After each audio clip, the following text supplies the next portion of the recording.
never reaching. So lawmakers in Washington hoping to avoid going over the fiscal cliff. Each party is putting together a plan to submit to the president next week. Are they making any progress? Let's ask Texas Republican Congressman Kevin Brady. He is a member of the powerful House Ways and Means Committee. Congressman, thanks so much for joining us. And I mean, give us the truth. Are you guys making any progress?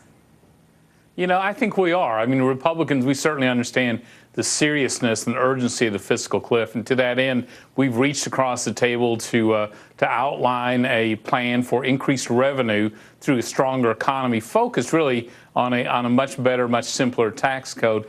What's missing in the equation, what's missing in the balance, is authentic spending cuts. We're waiting for the president to outline the types of spending cuts that actually sends a signal to the market, to investors, that America is serious about getting its financial house in order. Okay, so let me decode a little bit of what you just said. You talked about increasing revenue through economic growth and a simplification of the tax code. That sounds like closing loopholes, but not raising marginal rates, which I think, still feels like it's the hill that Democrats are willing to die on.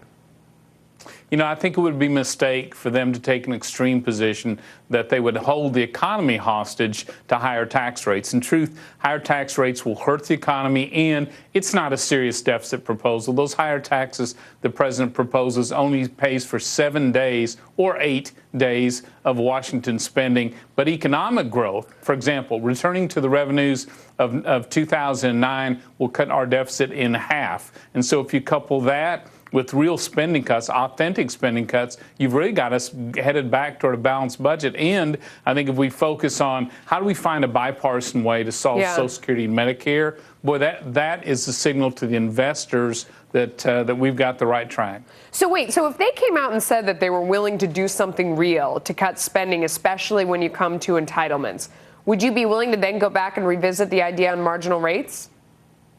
Well, my thought still is if you raise taxes on small businesses, and on successful families, you've actually dragged the economy down. That doesn't help us close that deficit gap. It may be politically a fun move for someone to hang their hat on, but from a deficit and an economic standpoint, it just doesn't make sense. I absolutely hear what you're saying, and I think there are a lot of people out there that agree with you. Are you willing to stand that ground and not yield and go over the fiscal cliff rather than yielding on that position of marginal rates? I think it's important for us to solve this problem in a sound way before we get to that fiscal cliff. One, it's ridiculous, frankly, that all this has been punted into the end of the year anyway. I think with the economy flying so low and so slow, Congress and the president ought not be creating turbulence right now. So let's just solve this thing, but let's solve it the right way. I hear you, but if you're saying I won't raise marginal rates and they're saying there's no deal without raising marginal rates, then what do you do from there to avoid going over the cliff? I think the common ground is revenue. We know that we can't balance and pay our debts, frankly, and bills at 15% of GDP, which is what we're generating today. But at 18.5%, it's a different issue.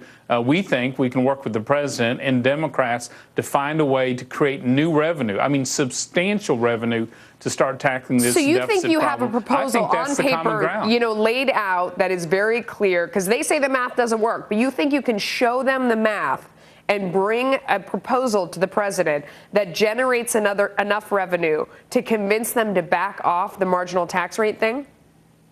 Absolutely. In truth, raising the tax rates alone will not tackle this deficit in any substantial way at all. But raising revenues, economic growth, can cut it in half, which ought to be really our goal in these immediate talks. What's the first thing that you have to see, their first step on the spending side, that would make you feel better, make you feel like both sides are coming together? What do you want them to say on the spending side?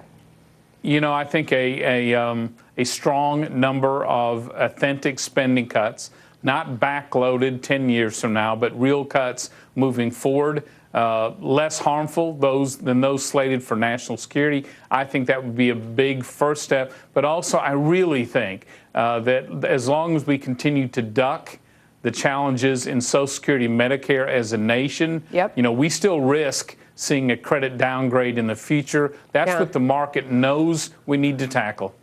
Congressman, thank you so much for coming on. We appreciate it. Thank you, Melissa. All right. Here's our money question of the day.